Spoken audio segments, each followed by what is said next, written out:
Welcome back to another show, Down and Back with CornDoug. This week, some news on what happened in the shootout, then what happened in the Open in Erie, and kind of give my thoughts on some of those players that were involved in that I talked about on last week's show.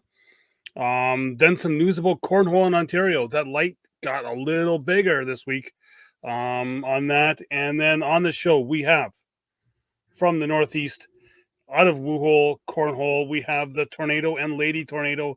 Yes, Chris and Carrie are on the show talking all things cornhole. Long talk. It's a longer, if you're used to the 30-minute shows we've been doing, we're back up to the hour-long show. So, without further ado, getting into the shootout that we had on Friday. Thankfully, I forgot I took the weekend off work. I was supposed to be at a hockey tournament with my son. That all got canceled because of COVID. So I was able to just sit on the couch, watch live feeds on the Chromebook, and then do the ACL Digital Network on the TV. So I was able to see all the action. It was fun watching a lot of great games. And I know I talked about some of the players. Matt Guy, not bad. He had a tough game against Ryan Smith, and with the pro shootout, it was just you a single elimination, so one and done. And Ryan Smith, I talked to him kind of. I guess we'll go with Ryan Smith first. Kind of talked about him, how he needed to put Vegas behind him. Whatever happened in Vegas stayed in Vegas. He was able to do that. I watched him play games against Matt Guy. He had Matt Guy up big. I think he was up 14-4 at one point. But he was just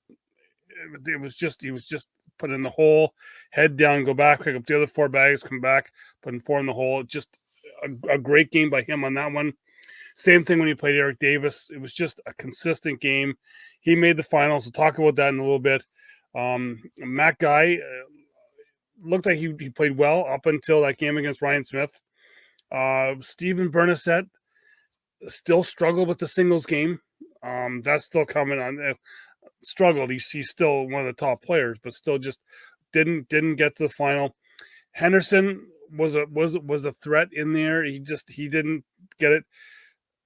The one that's still really with his singles game, I feel needs to really pick up a lot, and that would be Jamie Graham. He's got the doubles with Matt Guy, and they went far, but it's still it's his singles game that's really, I'm not sure just what's wrong. I don't want to say it's the bag change, but there's just something that's just off right now with his singles game.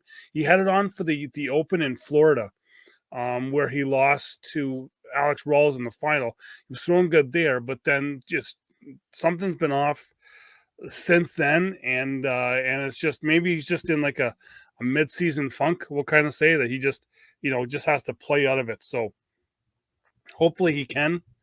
But yeah, so Eric Anderson, going with him. I talked with him last week.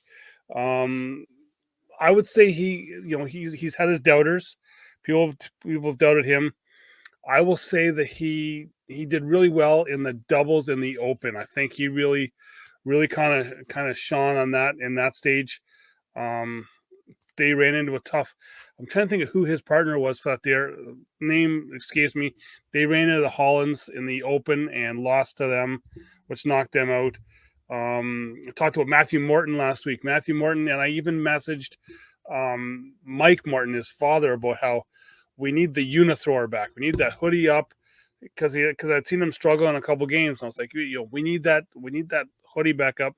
Mike laughed at me, and Matthew kept the hoodie down for the rest for the day. But he had a good run. Didn't make the final, but just I just think he needs to get that. He's always looked like he's had more focus when the hoodie's been up. So maybe that's just something that he needs to bring back. Who knows? Then Tyler Poythress. The shootout didn't go well for him. I don't think he really got his groove back in the doubles with Frank in the Open. They made I think they went like 5-1. I want to say in the Open, but yeah, like it was really just a tale of two tournaments because for most of the guys, because you got the shootout that was 12 round, limited 12 round. Open was an open, but just that 12 round game you really seen the guys who could handle the pressure, and it really could really focus on that, because with those 12 rounds you have one bad end and you're done, or one bad round and you're done, and it's that, you give up that 5 or 6 and you're struggling to try and get it back with with 1-2 points here and there, you start to run out of time. So like that, Ryan Smith was really on that roll. He ran into to Brett Guy in the final, and Brett really kind of took charge in that game. I know I talked to Ryan a bit after, and I told him he had a great run. It's just he just got unlucky in that final against Brett Guy, where Brett really kind of took it to him. And I forget if Ryan did get a point or not, but yeah, Brett really took it to him there. And so Brett Guy wins the shootout. He gets that final spot the first spot in the finals. The women's division, last week's show, Allison Peters, she had played Sam Finley in the semifinal. Sam beat her to make it to the final. The other women's semifinal was Rosie Streaker and Kaylee Hunter. Rosie took that out and got to the final against Sam, and Sam put on a clinic in the final. I don't know if you were able to watch it. I was able to watch it because it was on TV here. The Friday night semifinal stuff, I was able to. I want to give a shout out to, I believe his name is Tim Duncan. I hope I'm not wrong on that. One of Steve Bernstadt's friends, and I know Steven had put out that he was doing it live, so I was able to watch from Tim's TV, and that he had put on Facebook. So thanks for that, Tim Duncan. Shout out to you. Helped me be able to watch that semifinals on the Friday night before watching the final on the Saturday. But yeah, so Sam she couldn't miss, and I don't know if anyone really noticed, but the Sam was up. I just forget, it was up big. She was up. Rosie hadn't got a point yet, and they both went to get the bags out of the hole at the same time, and they had a little headbutt there that was kind of they kind of joked about it, but then Rosie kind of come back. She scored a couple points after that, so I don't know if that was just what she needed to get over on Sam, just that little headbutt, and it knocked Sam kind of off, but Sam still took the win with that. And then in the final of the doubles was another. We've seen a lot of these guys, and I want to see. I want to see more of them, being Jordan Power and Chad Webb, because I was unsure. I wasn't sure. Was it Vegas where Jordan Power and Chad, they were up against Kamba and Baldwin, and I wasn't sure if it was just Jordan being the young kind of cocky hotshot kid, that Baldwin was up on him, and he kind of gave him the finger wag, and I was like, ooh, I don't know if you want to be doing that against Baldwin. Baldwin came back. Baldwin Kamba won that game, but it was just I guess that was their first taste of the big stage. They were able to do it again. They were playing the final against Bernadette and Gustafson, and just Bernadette and Gustafson, like everyone's been saying that in the Nationals and the Opens, they've only lost against Guy and Graham, and that trend continued. And Stephen Bernadette, Tom Gustafson got into the final, so they won it, so they make the final as well too, for that big cash prize at the end of the season. So congrats to those three winners: Brett Guy, Sam Finley, and then Bernadette and Gustafson to being the first people qualifying for that final tournament. Then leading into the Open, and I thought there was a really good mix of, especially in the top tier of non-pros and pros. I thought my pick from last week for who I thought would be in the final and win it, being Brooks and Pear. I thought they played really well. first time I really got a chance to see Berkeley pair in a number of games. I'm really impressed with the way he throws. And Trevor Brooks, I've been a fan for a long time of his, so I was happy to be able to see him. The other games that were kind of intriguing was Kaylee Hunter and her partner. I just a non-pro partner. Name skips the head right now. They had to play Graham and Guy, and Kaylee and Jamie played against each other on the same end of the boards. It seemed like Kaylee just, I don't know if Jamie had kind of like the mental thing on her, but she couldn't get going, and they had dropped down to the losers bracket. Then on the court, the broadcast court, the Hollands kind of took over a bit. And I know there was a lot of controversy about him watching the feeds. A lot of people were talking about how not Josh's father, and the name escapes me, and I apologize for that, but they thought that Josh's father was stepping over the line. And I know myself from when I've broadcasted games that it looks like the person might be stepping over the line, but just with the angle of the camera, where if it's not pointed right down or right overhead, it looks like they maybe, because I know I even thought to myself, looked like a couple times where he looked like it was almost half of his foot was over the line, but it's that optical illusion of the angle. And and they say that sometimes it's not the line, it's the front of the board. So if the boards were moving a lot, I noticed. So maybe he was just kind of going with his foot at the front of the board and still doing it that way. But anyway, Josh and his dad, they made it to the final. They played against Hisner and Henderson, and I know Hisner and Henderson had a tough game against Guy and Graham to make it to the final. And I'm gonna say that Hisner and Henderson are kind of the bad boys, I think, right now, because the crowd, I was gonna say, watching it, probably about if there was 100 people sitting there watching, I think it was 99-1, and the one probably being Jay Dotson, that were in favor of Guy and Graham. But Henderson and Hisner pulled it off. Then in the final, I know Adam called over to have an official kind of check out Holland to make sure he wasn't stepping over the line, which he wasn't. They even showed the overhead a little bit. But yeah, so he wasn't. So Henderson and Hisner taking that down. They win the doubles, which is one of the first actual. Well, I guess Gustafson and Bernstedt were pro doubles at the first Open, but it's the non-rookie kind of one. So they did a great job with that. So congrats to Cody and to Adam on that win. And then the singles, I didn't get a chance to watch a whole lot of the singles. I had a whole bunch of other stuff going on Sunday afternoon. But repeating his Vegas national win was Trey Birchfield taking down the singles win there. So it's, pros, maybe it's their midseason form coming in, but the pros took the singles and doubles. So congrats to Trey and to Cody and Adam on their wins for that. And I believe the next Open is coming up in Albany a couple weeks time, week of June 4th, weekend of June 4th, I think it is. I'm not sure. I don't have a calendar in front of me, and I'm not that smart enough in my head. But yeah, so there's that.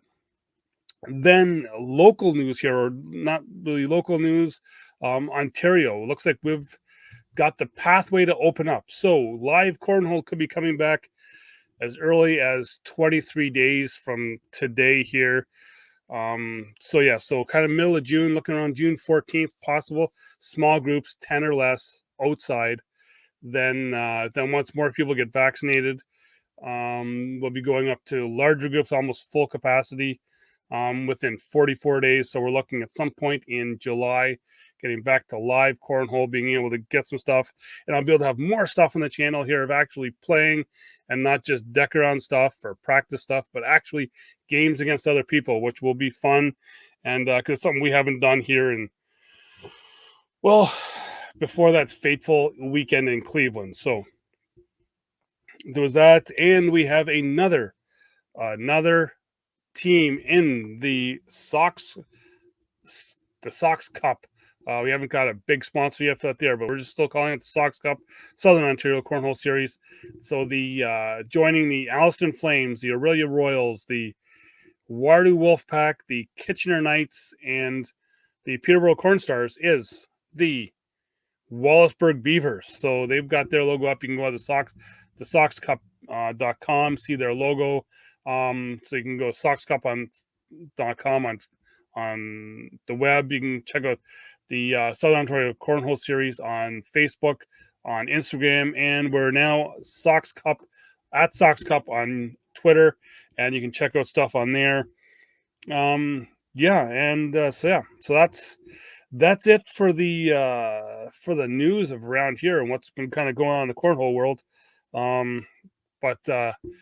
So gotta remember the sponsors before we head to the interview here.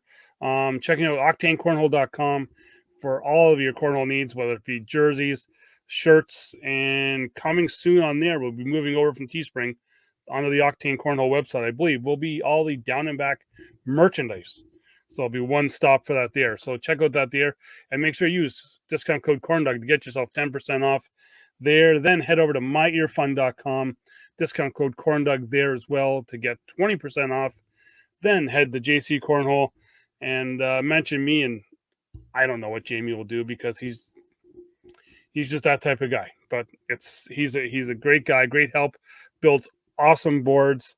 And then if you're in the West, if you're in Edmonton, Sherwood Park, Alberta, to be exact, check out Sierra Property Inspections.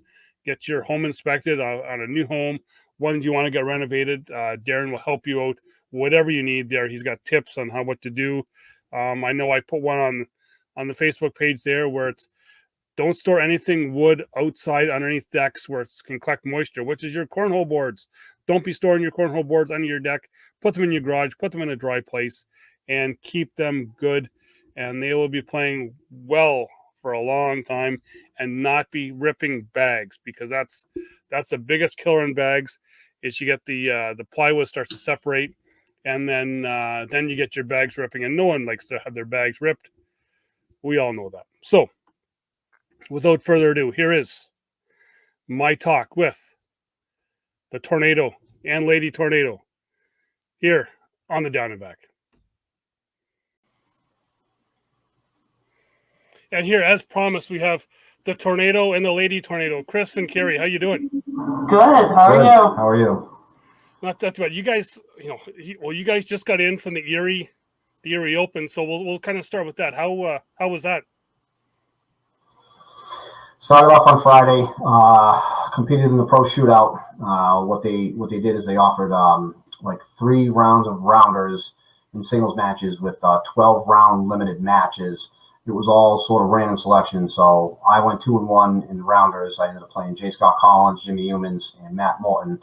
I was able to gain 2 victories out of that, and then we went into a single elimination bracket with the same format, where it was 12-round limited games, and in the 12-round limited game, you really have to change your approach, because it's, high risks and big rounds will do you in. And if you have a bad round at the wrong time, or if you have one bad round during the course of the game at any point, it's typically going to cost you. And, overall I went 3-2 because I went 1-1 in the elimination bracket. That's what did me in both of my losses, is just one bad round in each game, and it's just not enough time to overcome it. Against guys that are shooting 12s and 10s every time, you can't give up a 5 or 7, and it just wipes you out. So I ended up losing to Jimmy Humans in the rounders, and then in the elimination, I actually was able to gain a victory against Bobby Vonch on the very last bag of a match. He had a couple bags pinned. He was shooting inside. He had 2 bags pinned to the right side of the hole, and I was able to sweep around and flush 2 to get to 12, and he had a chance to come down the lane and get to 10, but his bag knocked his blocker in the lane, and the bag that he threw hopped over the hole and sat in back of the hole. So I struck for 4 and won 14-12. And then in the next match, I played Andy Noyes, and it was, I just had one bad round late, and it was neck and neck. It was pretty close to tied. And then he hit me for 7, and that did me in, and I couldn't overcome it. So, but so that was singles, and then the doubles. Bob and I paired up, and we went 1-2 in the rounders. It was the same format with 12 round limited matches. and Bob went on to hit the game-winning airmail in the game that we won. It was like unbelievable hit. There were bags stuffed in the hole, and he just went over everything right in, and he hit an amazing bag to win the game for us. Our first match, we ended up playing against Eric Anderson and Ryan Smith, and I had a chance to play against Ryan Smith for the first time. We had a 10-9 lead going in the last frame, and one bag out of the lane cost us a match. And we lost around 12-10. We lost the game 11-10. Tough break right there. I've had the chance to play against Ryan Smith before, and if I would have got 21 more points, but yeah, it's and you know what, I love Ryan Smith. He's a great guy. It's just he's like, and I even messaged him on the weekend here that he's all class on the boards. No matter if he's winning or losing, he's the same guy. And but it's totally you had guy. Much better luck than I did against him. But then speaking of Bob, your partner he is an Oktane player, Bobby Sperry. Yes. And you saying that he hit that great shot to win the game. He's done that again to me many times. I think my last win on anything was in a crew cup. I got lucky to be on his crew cup team and to give me like a win, and that was a couple years ago. But yeah, he's another great guy. Yeah, I ended up meeting Bob at Nationals, I think in Arizona a couple of years ago. We ended up on the same crew cup team. It was him, Doug, myself, and I can't remember who the fourth player was that day. I remember that we played against Cody Henderson, Adam Hisner, Sean Short, and Jay Dotson in the first game. So we walked up to the boards and we're like, oh,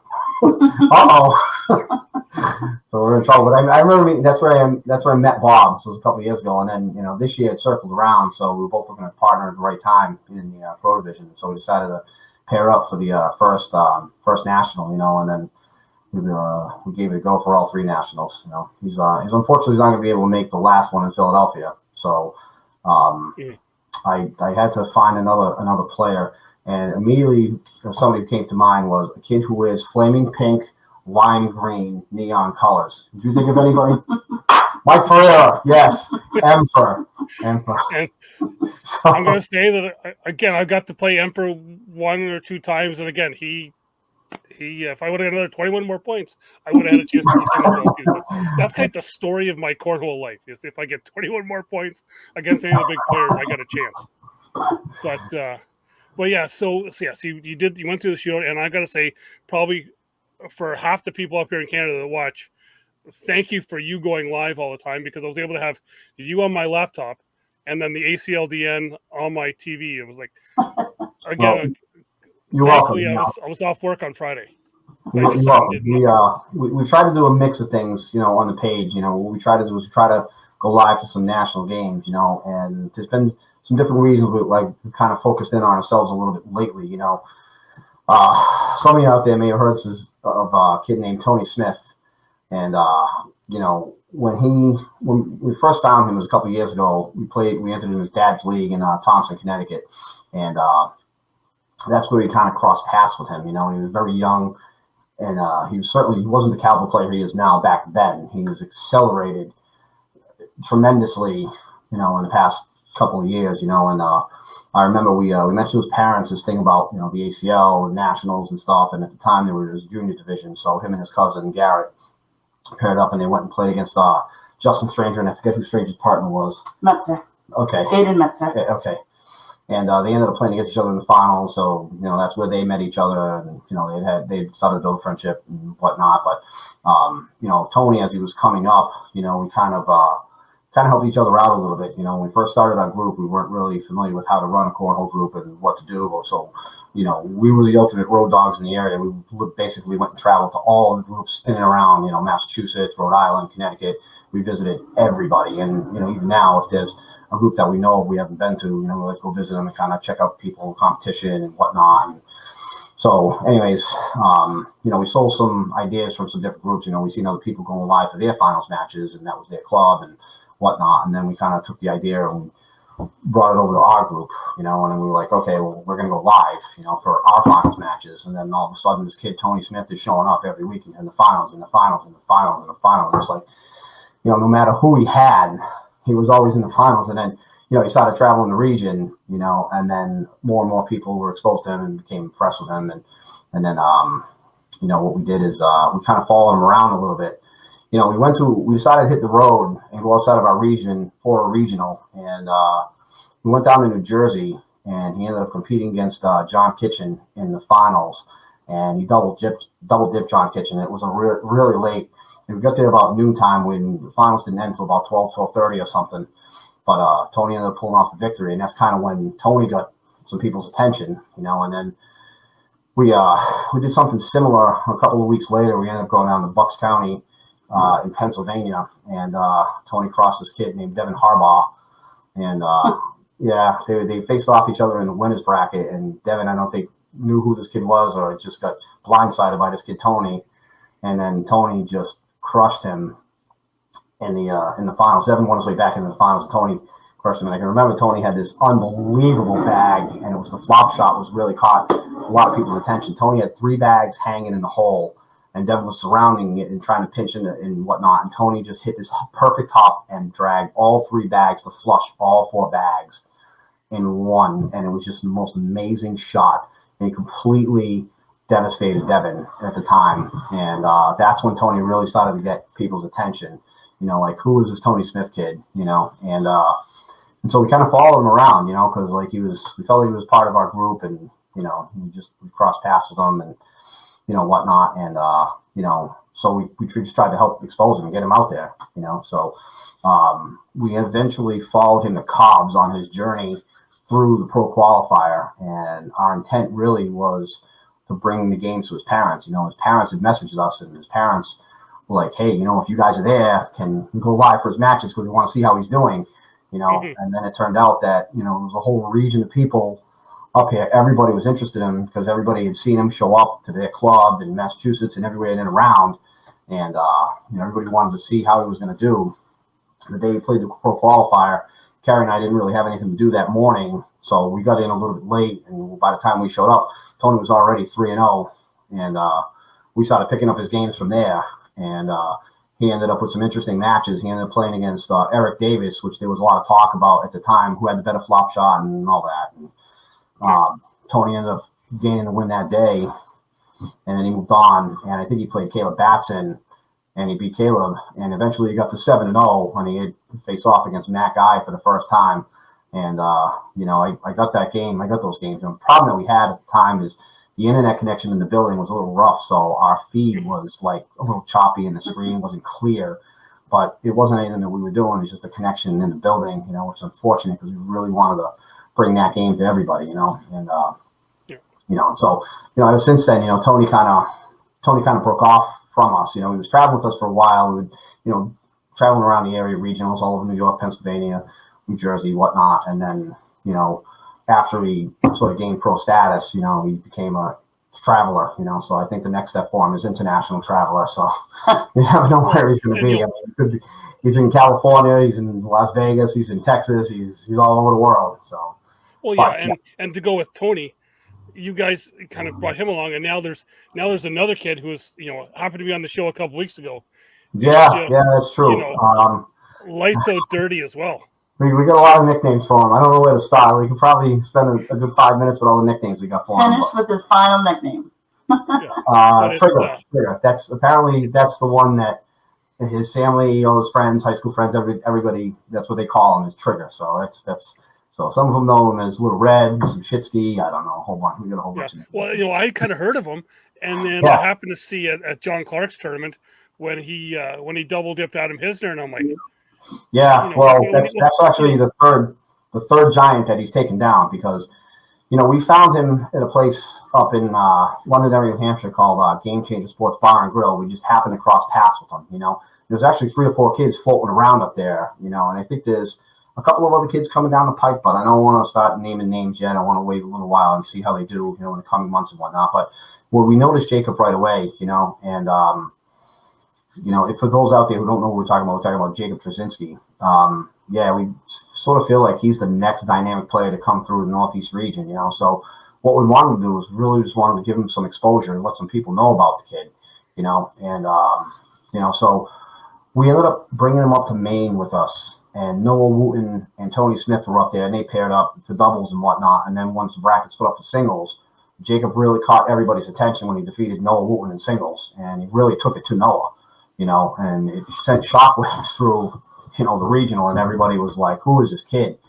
And then that's where he sort of started to get some attention from people. And then at the conference, he won the conference. He had played Tony. He played against Tony several times. In fact, that day up at the regional, he beat Noah. He played against Tony, and he had like a 10-0 lead, and Tony hit some unbelievable bags to gain the victory. So, Jacob ended up finishing third place. When they circled around, Noah had to play him again. Noah took it to him and kind of put the kid in his place. So, so it's pretty hard to defeat Noah Wooten once. So you get him twice. That's pretty tough. So,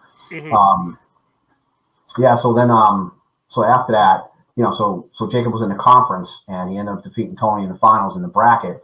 And I think Tony lost like the second round, and he had to win his way all the way through the losers bracket, which he won his way all the way into the finals. And he got the first game on Jacob, and I think the second game was close.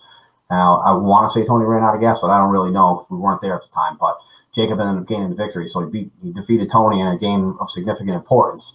And then after that, a couple of weeks later, he ended up going up to the Big Ballers tournament and just took it to Adam Hisner. So he's really defeated three giants. He's defeated Noah Wooten in singles, Adam Hisner, and Tony.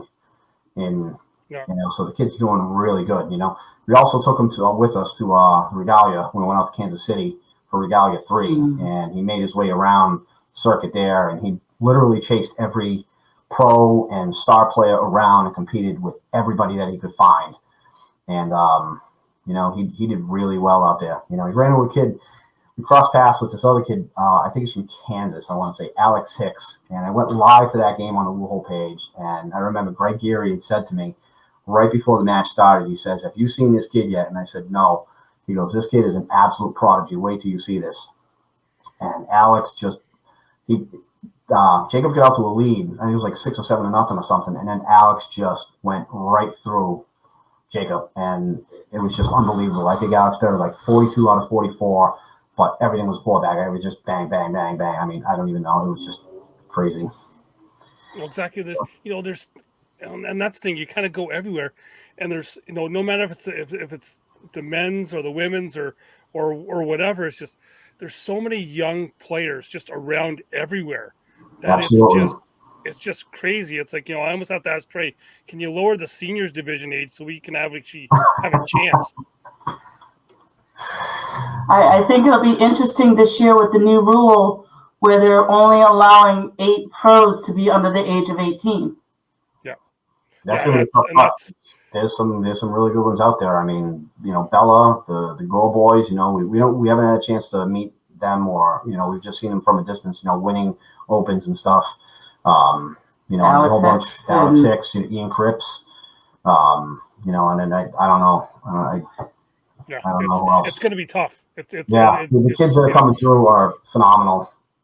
I'm glad that we aren't in that decision, the one making that decision on the 8 who are going to play. Yeah.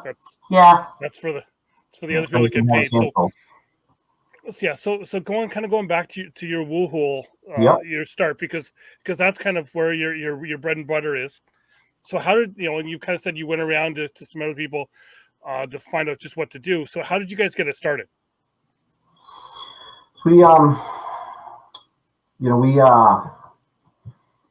We visited so many other groups, and we kind of seen what it was going to take to run it. We decided that there was really nothing in our area because we're in a large city. And, everything that we travel to is an hour in any direction, east, west, north, south, what have you. There was nothing really in our area. So we tried to get something off the ground the summer before, and it turned into an epic failure. And then the next year, there was another guy from out of the city who came into the place that we run now, the White Eagle, and he decided he wanted to do some 6-week, 8-week league or whatever. So he had rounded up, a bunch of people that were in Worcester and the connecting towns and whatnot. And then when that was over, so as soon as he ran his league, we grabbed everybody and we're like, "Hey, can we use the boards? We're going to run a blind draw." At the time, it was new to everybody. Nobody really understood what a blind draw was. So we started mixing and matching, all levels of talent, people, the beginners with the more advanced players, and we put everybody together in one pool. And then eventually, when that ended, we decided we're going to get our own boards and we're going to go talk to the owner and we're going to step in and we're going to try and take this thing and grow it. And so we started up our own group, and then, we got involved with, Facebook's and spreading the word and whatnot. And, because we were connected with so many people around, everybody knew who we are in the area. And sometimes, it helped for us being on the road, going and visiting everybody, because, a lot of people come visit us now, so it's kind of a back and forth thing. Mondays we go here, Tuesdays, we go there, and then, those people come visit us on Wednesdays, and then we go somewhere else on Thursdays, and, so. Yeah, that's the thing, and listening to some of the people around your area, you guys have so much kind of in a close area, I guess within an hour drive. We're up here, we're still kind of new, and it's just, we go visit the new leagues that start up, and everyone's like, oh, we've only got like 15, 16, 20 people out, but it's still, it's that's where you get that start. You build the core group, and then that word of mouth, because we're still fairly new up here in Canada, so everyone's still thinking it's just a backyard game. It's still just a cottage game. You guys actually do play tournaments and have leagues, and it's like, well, yeah, kind of. Yeah, we drew from like 3 different groups that were close by, probably within a half an hour from us, so there's like 3 or 4 groups that make up one pool of people, so we all go to each other's thing, and like I mentioned earlier that, we went to go visit Tony's dad and his parents, like they got their own league in Thompson, Connecticut, so, we built a good relationship with Brad, Tony's dad, and so Brad started sending people to us, and then another group, grew from there, and then we got an outdoor group, Let's Rip It group, Bill Butler and Bob Parker. They're running their group, so we try to go visit them on Thursdays as much as we can. And, so it was like every day in the week is like, somewhere for us to go. But that's just within our group, too. Then there's also groups all over Massachusetts, Rhode Island. And, more recently, a lot of the groups have started opening up and running again, So now that the restrictions are lifting, so there's a lot of the groups that were in place prior to the pandemic coming and wiping everything out. A lot of those groups are starting to get going again now, so clubs and whatnot are opening.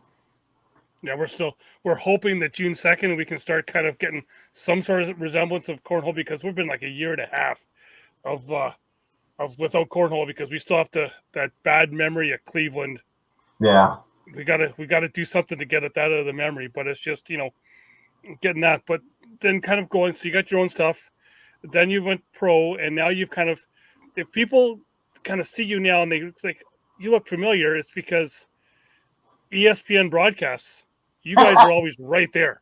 It's like I keep saying to Matt, it's like,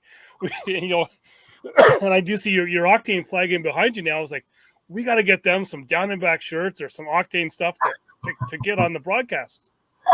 So I remember, all right, so this is my 2nd year as an ACL Pro. Hoping to remain on next year. We'll see what happens. I remember, like, after we sort of exposed Tony, and everybody kind of picked up our page because everybody was really interested in following him and seeing what he was doing and whatnot. I remember floating around at one of the Nationals last year, and, it was a winner's bracket match between James Baldwin and Adam Hisner. And there were people that just flooded the board and walked over, and I noticed it, and I went and sat down in front of the boards. I didn't say a word, I just watched. And it was the most intense, unbelievable high-level cornhole between both players. It was a phenomenal game. Adam Hisner ended up gaining the win, and I was just blown away by the bags both of these guys were throwing, and it was an incredible match. And I'm sitting there, and I thought of it afterwards, and I'm like, wow, it'd be like a great idea to just take this game and just show people like this game that you don't get a chance to see, And so it crossed my mind, we have access to nationals, and we can go chase people around and whatnot, So we were doing that. We're trying to do that. But, with this year, the thing that changed is they introduced stacks, which is tiebreakers, So, like, before, what you would do is you would go and you play double elimination. So if you lost 2 games, you were out, and then whatever. So if you were out, then you could chase people around. You could chase winners bracket matches around and whatnot. And you could bring those games to, people. But now, I got to play 3 or 4 more games depending on how I do, no matter where I land in the bracket. So I don't go down there for 2 games. I'm going down there for 6 to 8, maybe 10, if I last that long, singles matches, And so I don't really have the time to chase people around. Because, I mean, if I seen, 2 of the premier or elite pros playing against each other, damn right I'd want to park my tripod in front of that match and call it, as long as the guys didn't mind. I'd love to bring the women's bracket matches around, but, like what the ACL is doing is, with the digital network, they're taking those matches that everybody's interested in and they're putting them on, and even there was, I can't remember who was playing. There was a match the other day in Erie that I wanted to go live for, and they were doing it on the broadcast network, and so I couldn't. So, I don't want to interfere with them and what they're doing or take anything away, but I just want to, I'd like to just bring some of those matches that I can to our page so people can see it, and what an incredible, tremendous match that was between Hisner and Baldwin. Exactly, because I was at the ACL finals back in 2018, and that was, it kind of really opened my eyes up to all the other stuff. And it's like, if you could just for most of the I guess you can, lack of a better term, the regular people up here that just play the backyard stuff, if they could see just some of the matches that go on, and even just I always talk about a crew cup game. I was kind of sat front for, where it was I want to say, I'm probably wrong about one of the guys, but Cody Henderson, Ryan Windsor, Baldwin, and Kamba on one team, and then Graham, Trevor Brooks, Dotson, and I think it was Scott Lane not Scott Lane, but Sean Short at the time, and just the intense, but still the fun that they had, because it was like 11 o'clock at night, and the performance-enhancing beverages had been flowing pretty good, but still, just the amount of fun, but still the intensity that they had was just, it's, I keep saying, over and over again, but that game was like Jordan Kamba trying to hit a winning shot with Trevor Brooks blowing in his ear, and Kamba just, it was just funny to watch. Yeah. And it's just, because you get to see, and kind of, that's almost what I could start doing the show here as well too, is because you only get to see some of those players on the TV broadcast, or just when they're at the board playing. You don't get to see that other kind of side of the players at the tournament. Yeah, there's definitely some stuff that goes on behind the scenes that you don't see, on camera. Sure, you'll be on your best behavior, when you're on camera, but I mean, there are people that get angry when they lose, and it happens, Yeah. So we kind of, we touched on Erie, and then so you guys were in Vegas. We were. So yep. were you in the room for the match that everyone's talking about, the guy and Damon Dennis match? No, I'll tell you why we weren't, because it was Vegas.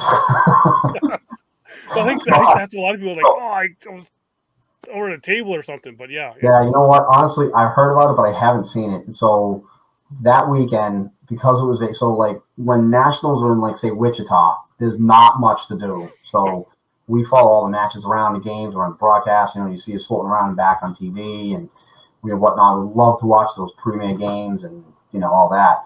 But when it was in Vegas, like, as soon as we were done, we were out the door, and we were just at the pool or somewhere else.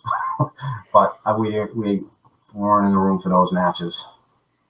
Yeah, because it's just, and it's, my jaw is still kind of half on the floor just from witnessing that. And, you kind of watch people, and you talk with people going on runs, kind of, I don't want to say that he kind of continued on, but Matt Guy did have a couple of those misses that he had in Vegas, in Erie as well.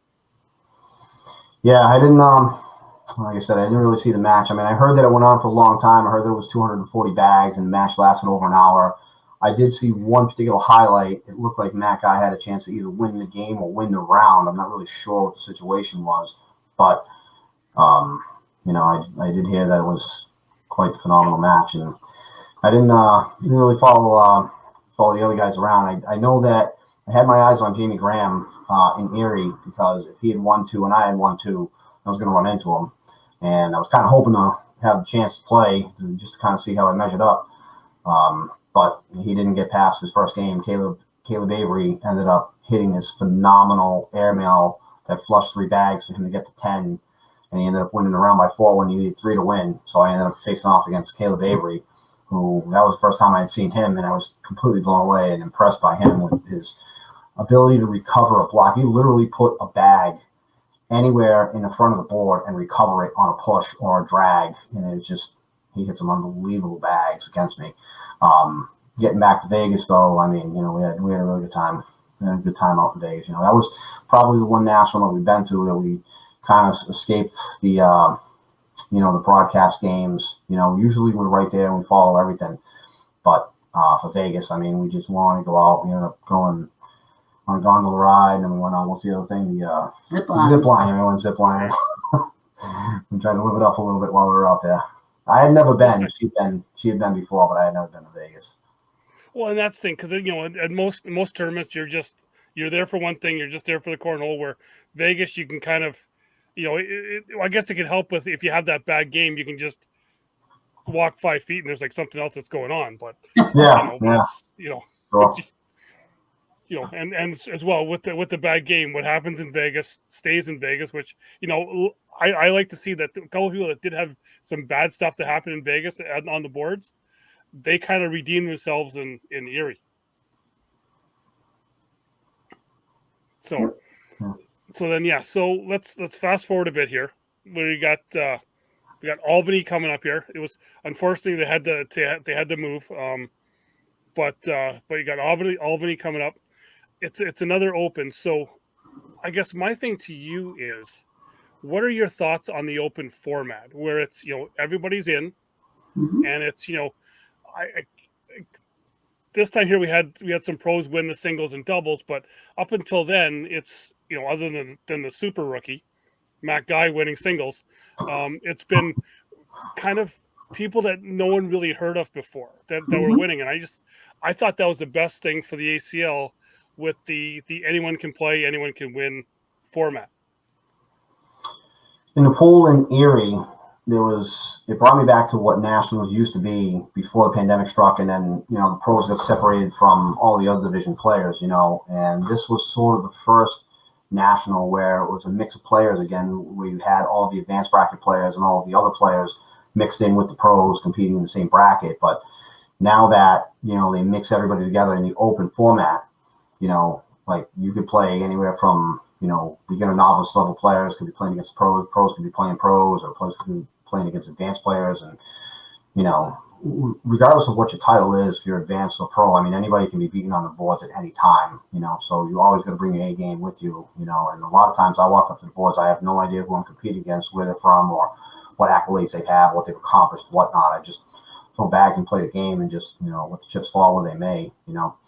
I like the format a lot of, you know, Open, you know, anybody can play anybody, you know. I mean, you know, when Scoreholio sort of came into the picture, it really sort of changed the landscape of cornhole, you know, because we used to travel prior to Scoreholio. Everything we went to was just straight double elimination. So we show up, we play 2 games, you know, like we could travel an hour, you know, and either one of us could, you know, play 2 games and then we're done.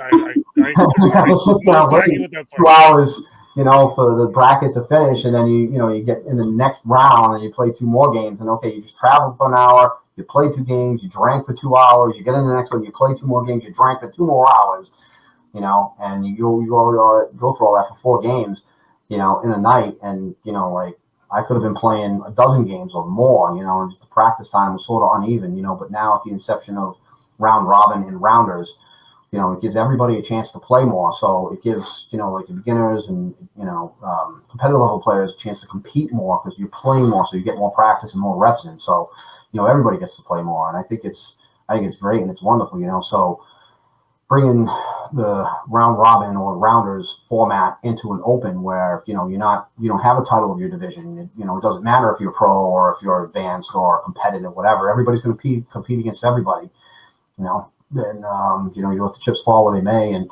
I mean, as you can see, the results from the Opens, I mean, you know, there are pro division players that, you know, making levels 2 and 3, you know, and not winning. And, you know, and then there's, you know, yeah, well, I won't say that, but, you know, and then, you know, you got players who are not pros who are going out there beating the pros, winning, you know, level 1, you know. So really, who is the best? You know, I think it's a great format because it really opens the door for anybody and everybody to come walking through, and really it supports the idea of anybody can play and anybody can win.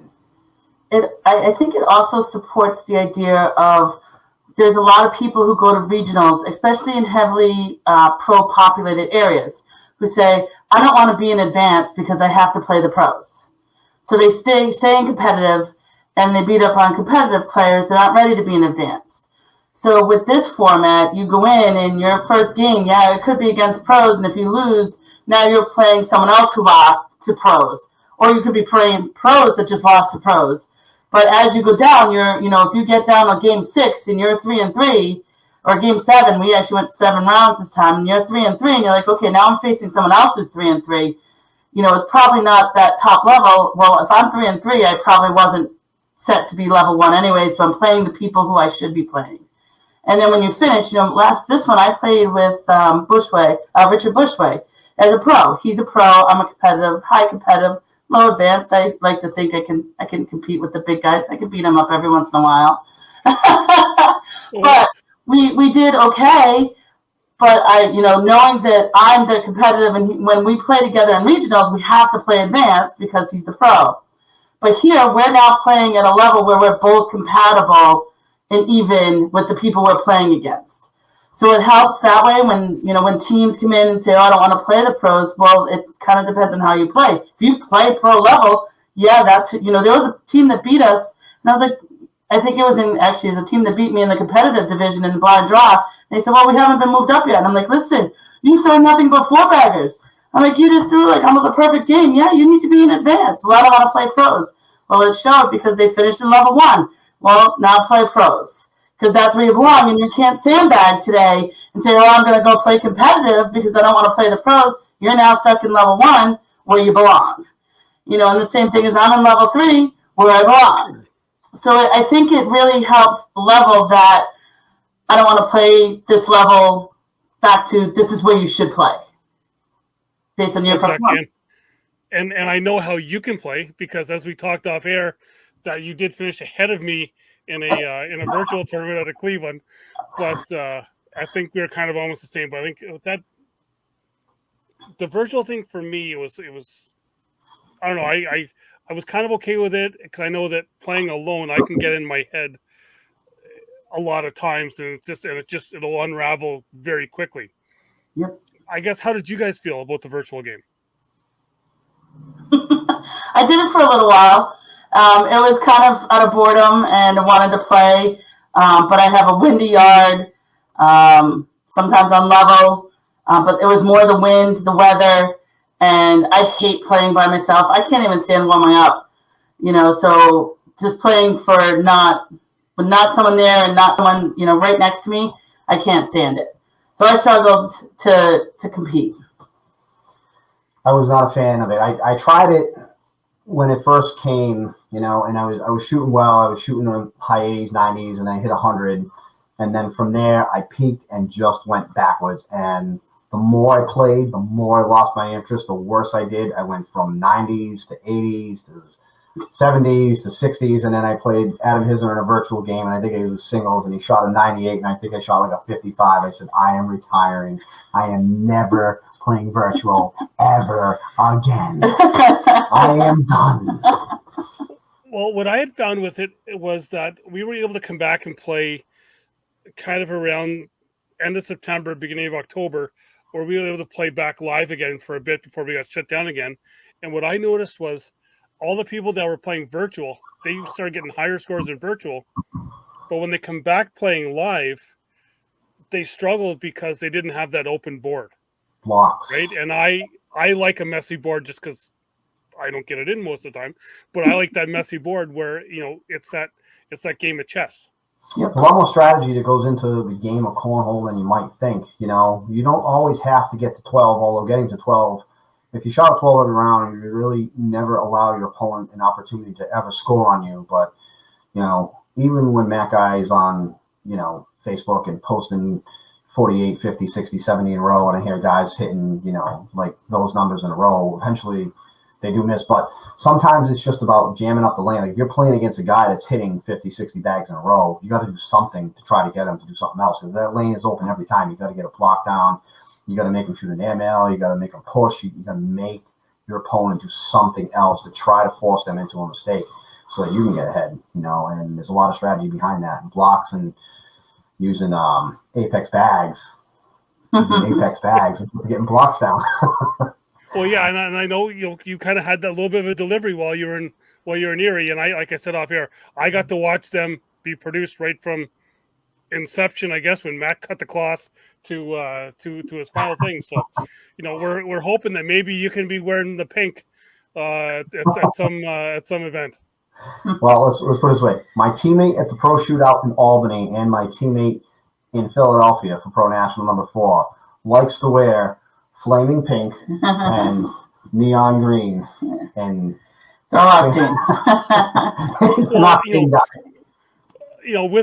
the pink Oktane jersey, then you do have the down and back logo on the back of it as well too. So that could, I don't know if that'll bring you luck with the way I shoot, but whatever. But it's getting it out there. But it's it's the Oktane bags. I know you got, like you said, you got the Apex. I personally love the Apex just because I like that stick and slick bag. Yes, yeah. Like I said, I mean, I told you before we got on air, I was shooting them all night, and I absolutely love them right now. I absolutely love them. I shot really well tonight. I got off to a little bit of a cold start, but once I got going, I shot really well. So I like them. I'm going to use them. I'm going to use them tomorrow night and the rest of the week for sure. Well, my problem is that I'm an Apex guy, and then Matt will bring out some new bags and try these, and I'll like them for a bit, and then it's okay, I got to go back to my Apex because that's what I shoot, because I'm not really a fast bag guy. I know that I have to loft it too much for slick bags, and I never get that right loft. I like that other. Yeah. Sometimes getting a little harder. I was jumped on the Reynolds Pro Advantage, and I like them a lot, and it's just I was doing really well when I first got them too. I felt like I took a leap in the right direction, and then somewhere along the way, it was the temperature, the conditions, the humidity, something like the bags would just turn into bricks. I mean, they would just hit the board and just stick. There was no slide, there was no push. They're clogging the hole. Oktane just like to fall in the hole. That's all what Oktane likes to do. I really like a medium speed bag. I don't like too fast of a bag. I don't really like a fast game changer or a cat or a Viper. I mean, I play with them, but it's really hard to do a lot of the other things that you want to do with them. With a Reynolds bag, if you throw an uneven or not a flat bag, you can hit and kick, and same thing with a BG. But with floppy bags, once all slides get to be, floppy or Vipers or game changers, they hit the bag and you just go straight up the board, and if you throw it uneven, then it kind of erases the mistake that you would have made had you had a sticky bag. So I like, my personal preference would be a medium speed bag where I can get a block down consistently if I need to based on who I'm playing, but I can also, 4 bag when I need to as well, so it's sort of medium stick where it's not going to stick when I hit, a low spot on the board. But, I also don't want a bag that's going to fly off if I'm out of the lane, because that's not going to help. Well, exactly. And that's, I'm not sure how you are with new people. When we have new people come out to our league, when we had it here, it's they all I've seen someone throwing this bag online, so I've got to throw that their type of bag. I'm I've always said, you got to be like Goldilocks out there, because you got to go and try every bag, because just because someone else is throwing it doesn't mean it's going to be the best bag for you. Right. So getting back to the Switcholio thing or the round robin format, when you get a group of 30, 40, 50 people in a room, you're going to have 10 different sets of bags that, people throw, and any partner that you get, you could be throwing cats one bag and then Pro Advantage the next one, and then all slides and then BGs, and so, what I always try to do is I always try to accommodate my partner first, but a lot of times lately my partner's been walking up to me and they just say, just grab your bags, just throw your bags. I'm like, well, I'm not going to fight over it. I mean, if you insist on using my bags, it's okay. I'll just grab them and we'll go with it, but I always try to accommodate my partners first, especially in round robin and blind draws and stuff like that.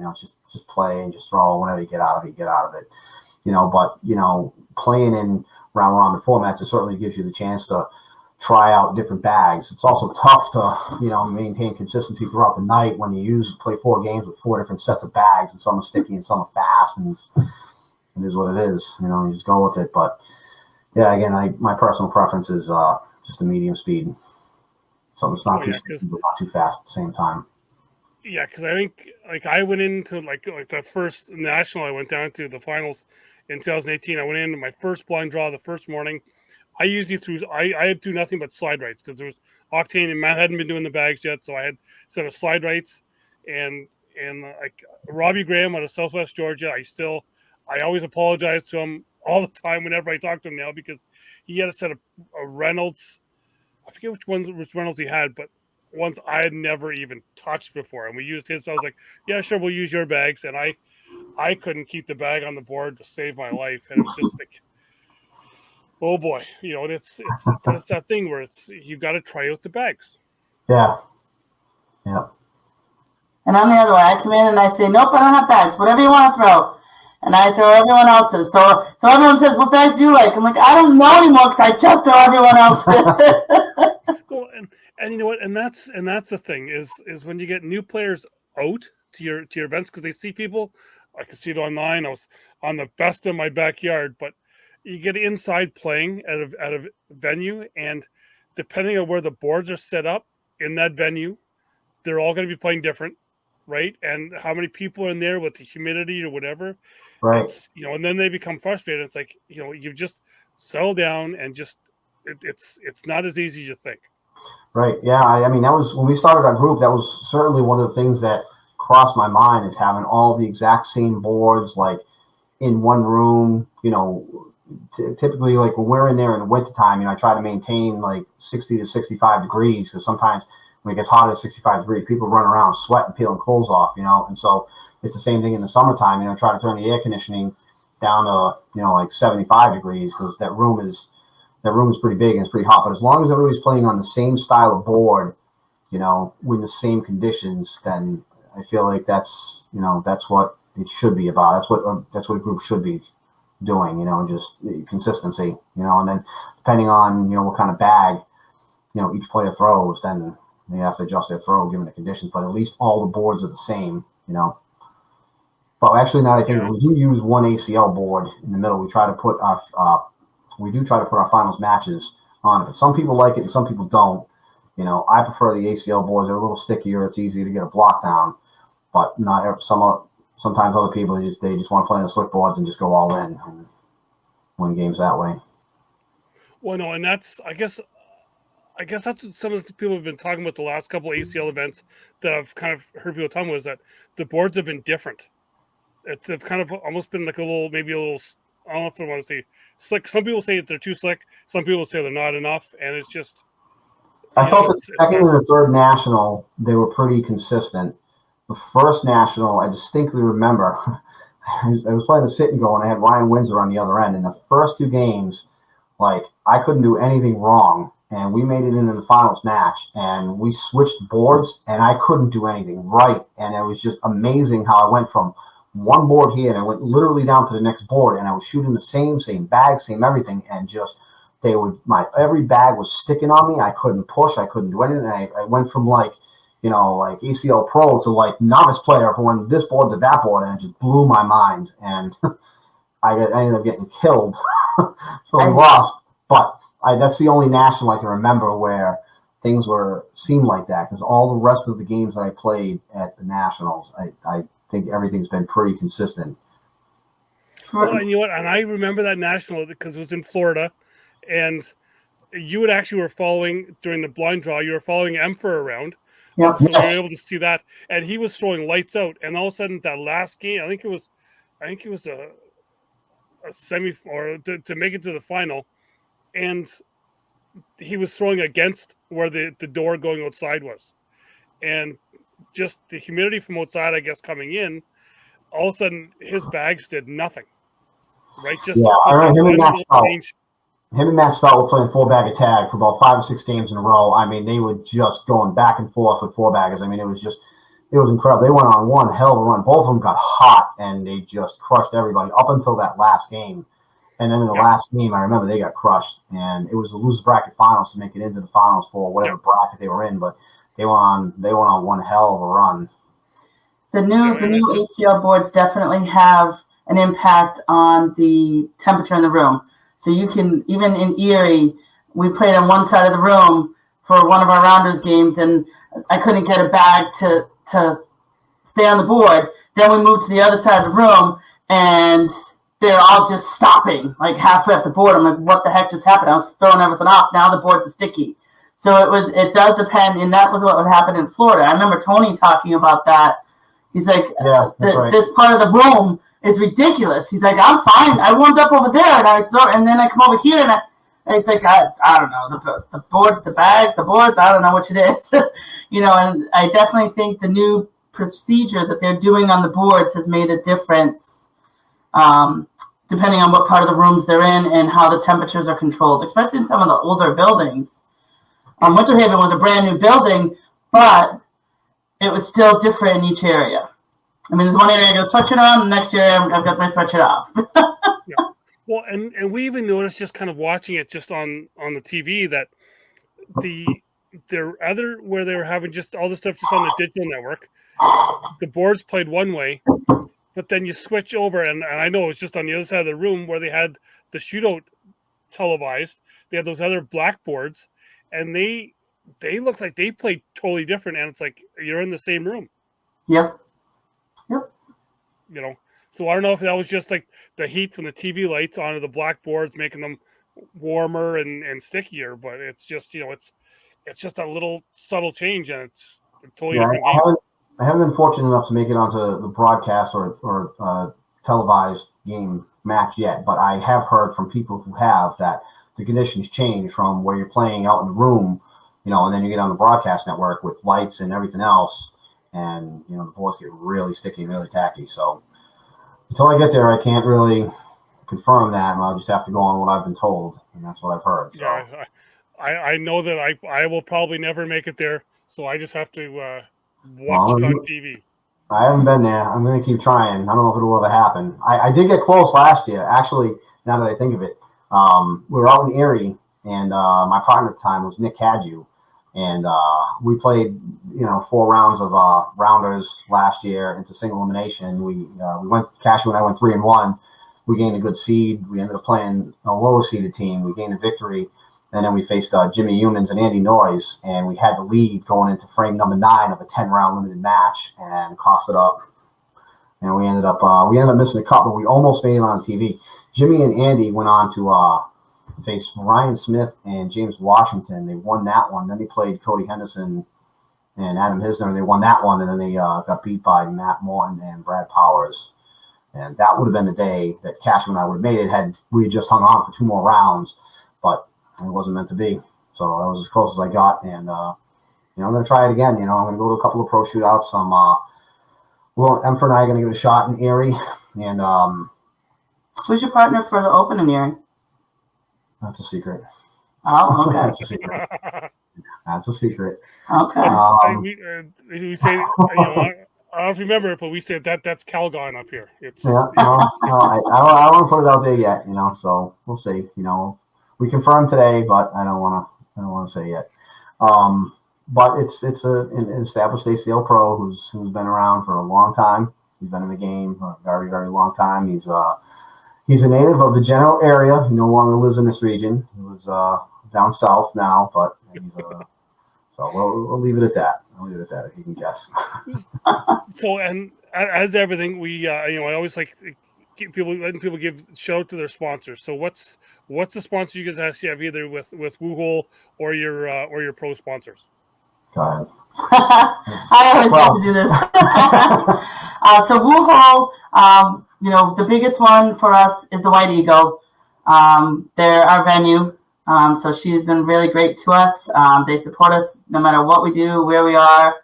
And so they've been huge for us. And then new this year, is Game Changer out of Londonderry, New Hampshire. Bob and Rodney Carrier. Bob and Rodney Carrier are the owners of that. They're one of the first cornhole specific bars out there. So it's a restaurant, a bar, and they have 8 boards, and you can play cornhole all day, every day. Hold on one second. They are exceptional, wonderful people. They have been fantastic and terrific to us. And the bar itself, the food is amazing. The venue is absolutely incredible, and you could literally go in there any night. There's a tournament. They run stuff on the weekends. I mean, now that the summer's coming, things are scaling back a little bit. But over the winter, I mean, they were having 40, 50 teams in there on a Saturday night, and they do a blind draw at like noontime, 1 o'clock, and then they do double elimination. With round robin, so 4 rounds of round robin to double elimination. So I mean, you could literally go there at noontime and leave there at 1 a.m., which we did half a dozen times or so. But we, I mean, we spent a lot of time up there. Like once, like they opened up in the middle of the pandemic, and then once things started to lighten up a little bit, people started going in there, and then the place just flooded with people, and it was just every night. I mean, Wednesday, Thursday, Friday, Saturday, Sunday. They had 50 teams worth of players in there each day, and it was just that, and that's just the cornhole part of it. I mean, if you're not even in the cornhole, you just go there for dinner, and they get, bar and TVs and like everything. I mean, games and whatnot. So, I mean, there's plenty to do there. And if there's anybody out there who comes visit our region, you definitely need to make the point to go to Game Changers and go check the place out. The food is phenomenal. The owners are wonderful, amazing people. And every time that we've been there, we get nothing but nice, wonderful things to say about them. They're fantastic guys. I know it is on the top of my list because I've seen too many people in your area that just keep posting it. I'm like, just enough. But they did help us out. They allowed us to take over one of their nights, so they didn't have anything going on Tuesdays. We didn't have at the time. No one else was able to run any tournaments, so we were able to bring. As a director, I was able to bring local points up there once a week. So that area was able to start getting some of their ACL points because we were able to run once a week. We averaged 20 to 30 people, but at least it gave some people an opportunity to earn some points. Sean was able to come back, get his venue up and running, and able to start running for points again too. So. And now it's summer, and all the other groups are ready to launch outside, and they're running pretty much every night in New Hampshire as well, just like we have around here. So we said, all right, we're going to take the summer off, but we'll be back next season so we can help offer points. The more nights you have points, the more opportunities we want to give people. So we thank Game Changer for allowing us to be able to do that and bring it up into another area and help everyone out. Before we made the commitment with Game Changers to go up there on Tuesdays, we actually reached out to a couple directors. We had seen on Facebook there were people asking about points, where could they go, and they were way far up north, and they didn't want to travel all the way down to where we were. So we decided to take our act on the road. But even before that, we reached out to a couple directors and tried to get the directors to go up there on that night. And at least 2 directors turned it down. And so we looked at each other like, well, we don't really have anything to do on Tuesday night. So I mean, we could bring something up there, and we could try to help the people out up there who wanted the opportunity to gain some local points, So and that's what we did, and we did it for about 4 months or so, and then we seen that the summer was coming and nobody's really showing up anymore, and then the other groups were getting off the ground, and we didn't want to take away from the other groups, so we felt like 4 to 5 months worth of Tuesday nights up there was enough of an opportunity for people to at least get something, and we did have some regulars. It's people there every week, and then we could just see that 3 or 4 people were tailing off here, and a couple more there, and a couple more there, and then the numbers diminished. So we went from, I think, the best night we had there was about 40 people, so 35, 40 people, and then we started to get down to around, 10, 15 people, and we're like, well, I mean, so obviously it's that time where everybody wants to go do something else, and that's okay. So, I mean, so hopefully, the other directors in the area would, take over. So, we just tried to help out the cause, the greater good. So then our last for this year is Pepe's Italian Restaurant. It's a Italian restaurant specialized in pizza. They were right down the street from us. So they helped us out, and they had some great pizza specials. So when we were running during the time where they just opened the city up, and they said, all right, but you have to have food. So Pepe's helped support that, bringing in food and things like that. So that was really big for us. What is better than Italian food? And then I just want to mention a couple from last year because we, kind of the first time we could mention them as well. One of our old friends that we known for a long time named Gary, he runs a Anytime Fitness, which is right on Shrewsbury Street in Worcester. And he was hit so hard by the pandemic this year when they shut down gyms. So he wants to come back as a sponsor for us. Eventually, once he's back, 100% capacity and all of that stuff. But he was really supportive of us last year, did huge things for us when it came to turf wars and outfitting us with some great jersey, T-shirts and all sorts of stuff. And then our boards. I can't forget our board maker, Mike's Cornhole boards out of Warwick, Rhode Island. He also helped us get started. He helped us with our logos, and then he set us up with all of our 8 of our boards. Gave us, a good deal on some cool jerseys. We've got some one-of-a-kind jerseys that Tornado and I get to wear. But Mike McCune from Mike's Cornhole boards was a great sponsor for us too. And that's all of them, I think. So before we wrap this up here, a couple quick questions here. We'll do the Oktane hole shots, a new thing we're going to be doing here with the show. So when you're playing, is it step or no step? He steps backwards. Yeah, I actually didn't know I did that until she pointed out to me like last week. But I kind of do like a backward lunge and then just forward. But there are times where, depending on what kind of a shot I'm taking, typically if I'm shooting inside, I'm trying to curve a bag around a block or trying to hook a bag, pull a bag that's, sort of to the far side of the hole and trying to pull it back in the lane. On my follow through, typically I'll step over the line. I know that's sort of a controversial topic with some people. I don't have any problem with it. Some people have a major problem with it. Some people, have a pet peeve with it and you want to start wars about it, and it's just craziness. So, I don't have a problem with the step over. And the way I understand the rule right now is that as long as the bag releases your hand before the bag is out of your hand before you step over the line, and it's not a foul and it's not a penalty, and you're fine. So, it doesn't bother me at all. And I do it occasionally, certainly not every shot, but just on particular shots when I'm trying to do different things. So I don't have a problem with it. Well, the way I see it is if you're complaining about the person kind of going with the momentum with the step, and even though if they are releasing it before they put that foot in the floor, then you can't reach over the line and have that bag cross the line before it leaves your hand. It's, if you're going to complain with one, you got to complain with the other. Yeah. So then the other question is, earbuds or no earbuds when you're playing? I tune everything out. I don't play with earbuds. I've never tried it, actually. I think the problem with me is the music I listen to, I get so taken in by the music, I lose my focus on what I'm doing. So I start singing and whatnot. And then I'd probably annoy the hell out of my opponents because I'm singing some song that they don't want to hear. My voice is terrible because I have no singing voice whatsoever. But I would still sing. That could be a strategy. That could be a strategy for winning. Well, Anthony Aon from Cornhole Science wants me to mic him up. He's given me the link. That's right.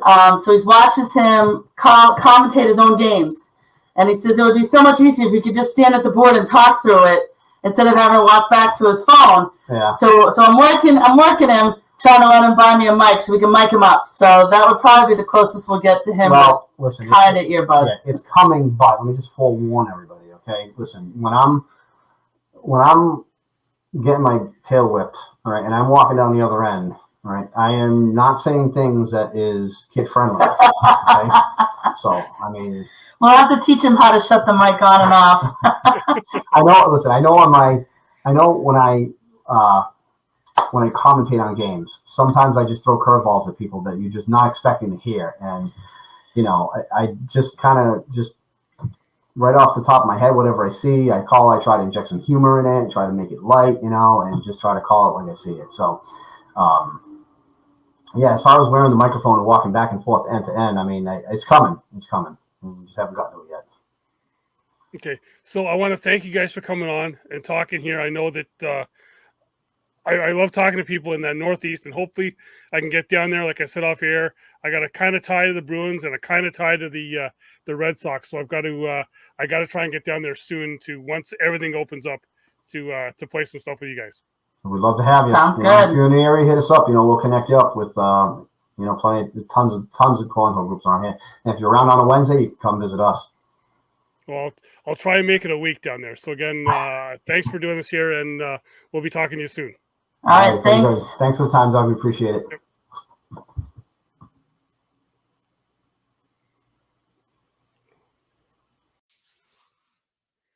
And there you have it, my talk with Chris and Carrie from Woohole Cornhole, the Tornado and Lady Tornado. You can always check out all of their live feeds on Woohole Cornhole on Facebook. I believe there should be a link down below, right down below. And speaking of down below, making sure you hit that subscribe button. I think we're almost at 220. We're getting to 300. We'll do another giveaway. We're getting close, within probably another 1,000 views. So if you want to just go and watch all of the shows, once we get to 10,000, we will have a huge contest with a lot. I'm going to say a big prize. It's one that some of you may like, some of you may not like, but I think most of you will. You might become a star. That's all I'm going to put. That's all I'm going to say. You might become a star. But once we get that 10,000 views, we will put that out there and get people interested and subscribing or watching and doing whatever. So, and as I keep hitting the microphone here. But anyway, so hit the like button, hit the subscribe, give that a thumbs up, leave a comment, let me know what you think of the show. Let me know, or even leave a comment on the Facebook page. Tell me who you want to see on the show. We have a bunch of shows coming up. We got a couple shows coming up here now. I know I mentioned it on Thursday night. We're going to go step away from all the pro stuff. We're going to talk to a couple of non-pros on what they like, one coming up from the south, one coming up from the north, and just kind of see, because they're both players have had a couple big events, couple big shows that they did well at. And I want to just kind of talk with them and see just their thoughts on the way that it's going, where it's going on with them. And one of the guys, as I've said before,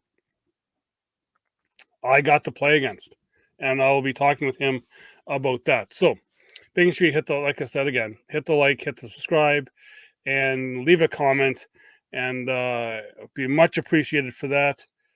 And I think that's it.